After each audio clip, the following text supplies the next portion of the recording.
এখন থেকে ঠিক 11 দিনের মাথাতেই রাজ্যে বিধানসভা ভোট এবং বিধানসভা ভোটের প্রথম পর্যায়ে অর্থাৎ প্রথম দফার ভোট গ্রহণ করা হবে।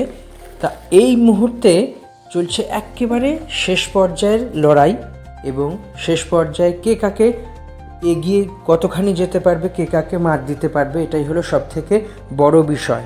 এই ক্ষেত্রে এই বিষয়টাই মুখ্য হয়ে উঠেছে। শাসক দল তো তৃণমূল কংগ্রেস তাদের মতো পরিকল্পনা করছে এবং রণনীতি তৈরি করছে, এই বিষয়ে নতুন করে বলার কিছু নেই। প্রধান বিরোধী দল একেবারে বিজেপিও একেবারে চড়িয়েছে সুর সপ্তমে। তো সব মিলিয়ে টানটান উত্তেজনা। পাশে বাম এবং কংগ্রেস তো আছেই, আইএসএফ এবং অন্যান্যরা কোনো ক্ষেত্রে কোনো আসন নির্দল প্রার্থীরাও বেশ সুর চড়াচ্ছে। সব মিলিয়ে গরম যত না মানুষকে পাগল করে তুলছে, এই রাজনৈতিক উত্তাপ তার থেকে কয়েকশো গুণ এগিয়ে রেখেছে এবং জীবনে বিভিন্ন রকমভাবে প্রভাব বিস্তার করছে। সব থেকে বড় কথা এটাই হলো, আগামী 23শে এপ্রিল প্রথম পর্যায়ের ভোট বা প্রথম দফার ভোট এবং দ্বিতীয় দফার ভোট হলো আগামী 29শে এপ্রিল। তো এই দুই দফা মিলেই এবারের বিধানসভা ভোট গ্রহণ পর্ব শেষ হবে, এটা আপাতত এখন সবাই জানে। কিন্তু সবথেকে বড় বিষয় এটাই হলো যে ফলাফল, এত জল্পনা, এত কল্পনা, এই হলে এই হবে, তাই হলে তাই হবে, কি হতে পারে না হতে পারে, এইরকম নানা রকম কথাবার্তা তৈরি হচ্ছে রাজনীতির আঙিনায়। এই রাজনীতির আঙিনায় নানা জল্পনার কল্পনার পাশাপাশি হিসেব নিকেশও কষা হচ্ছে। এই আসনের এইটা কি, ওই আসনের এইটা কি, টুকিটাকি বিষয় শেষ মুহূর্তের অঙ্ক কষে নিচ্ছেন যারা রাজনীতি করেন। কেননা এরপরেই কিন্তু একেবারে সেই ফাইনাল ডে, অর্থাৎ একদম প্র্যাকটিক্যাল, আর কোনো থিওরিটিক্যাল ব্যাপারই নেই। সেই সমস্ত বিষয়গুলোই এখন যা তৈরি হচ্ছে, পরিকল্পনা হচ্ছে, সেই পরিকল্পনাগুলোই কাজে লাগবে। তো সব মিলিয়ে বলা যেতে পারে রাজ্য রাজনীতির হটস্পট বা প্রধান কেন্দ্র এবং টানটান উত্তেজনাকর কেন্দ্র হলো ভবানীপুর কেন্দ্র। কেননা ভবানীপুর কেন্দ্রে আগেই বলেছি, এই কেন্দ্র থেকেই মুখ্যমন্ত্রী হিসেবে গত 3 বার বিজয়ী হয়ে বিধানসভায় গিয়েছেন মমতা বন্দ্যোপাধ্যায়। এবার বাড়তি আকর্ষণ বা বাড়তি উত্তেজনাকর পরিস্থিতি কি না, সেখানে প্রধান বিরোধী দলনেতা এবং প্রাক্তন তৃণমূল কংগ্রেসের সিনিয়র নেতা শুভেন্দু অধিকারী মমতা বন্দ্যোপাধ্যায়ের সঙ্গে সরাসরি বিভিন্ন রকম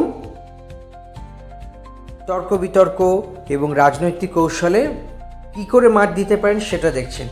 কিন্তু যেখানে একটা বিজেপির কাছে একটা বড় ব্যাপার হলো বা বড় আশার বিষয় হলো, এসআইআরে ভবানীপুর থেকে প্রায় 40,000-এরও বেশি নাম কাটা গেছে।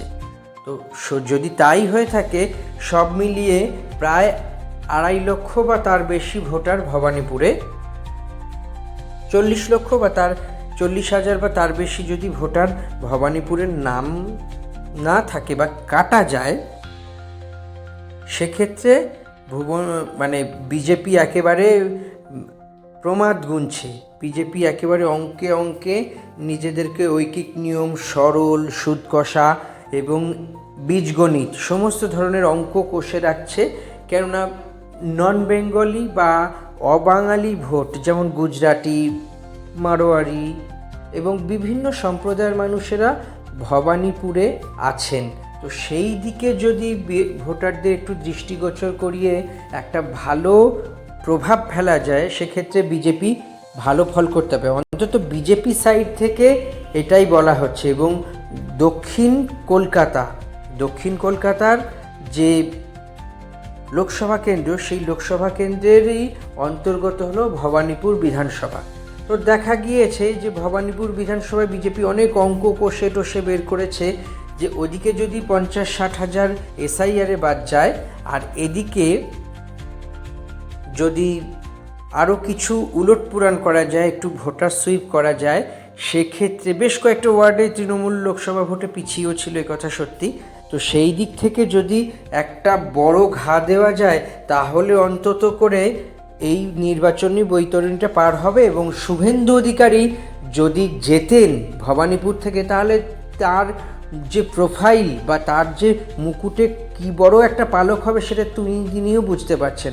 সব মিলিয়ে বলা যেতে পারে ভবানীপুর নিয়ে এইমাত্র অত্যন্ত বড়সড় একটা ব্যাপার তৈরি হচ্ছে, বড়সড় একটি ঘটনাও তৈরি হচ্ছে। কেননা ভবানীপুর নিয়ে সবার আগ্রহ একদম সপ্তমে, এবং ভবানীপুরে যে কেন্দ্রে পিছিয়ে আছে তৃণমূল ইতিমধ্যেই সেই কেন্দ্রের জন্য আলাদা পর্যবেক্ষক নিয়োগ করেছেন। বিশেষত তাদের মধ্যে অন্যতম জাভেদ খান, ফিরহাদ হাকিম, সুব্রত বক্সি রাত দিন, মানে সুব্রত বক্সি অর্থাৎ তৃণমূলের সর্বভারতীয় সভাপতি রাত দিন ভবানীপুর নিয়ে কৌশল করছেন এবং কি করে ভবানীপুরের লিড বাড়ানো যায়। অভিষেক বন্দ্যোপাধ্যায় প্রতি 3 দিন 4 দিন ছাড়া রিপোর্ট জমা দিয়েছেন, প্রতিটি কাউন্সিলরকে দায়িত্ব দিয়েছেন নিজের ওয়ার্ডে যাতে লিড বাড়ানো যায়। সেই কারণে তো সব মিলিয়ে বলা যেতে পারে শুধু তো একটি আসন নয়, এতগুলো ওয়ার্ড এবং এতগুলো ওয়ার্ডের পাশাপাশি যে এতগুলো কাউন্সিলর, তার সঙ্গে তৃণমূলের সাংসদ, বিধায়ক এবং বিভিন্ন স্তরের কর্মীদেরকে ভবানীপুর দিয়ে ঘিরে দেওয়া হয়েছে। অর্থাৎ শুভেন্দু অধিকারীর কাছে ভবানীপুর চক্রব্যূহে পরিণত হয়েছে।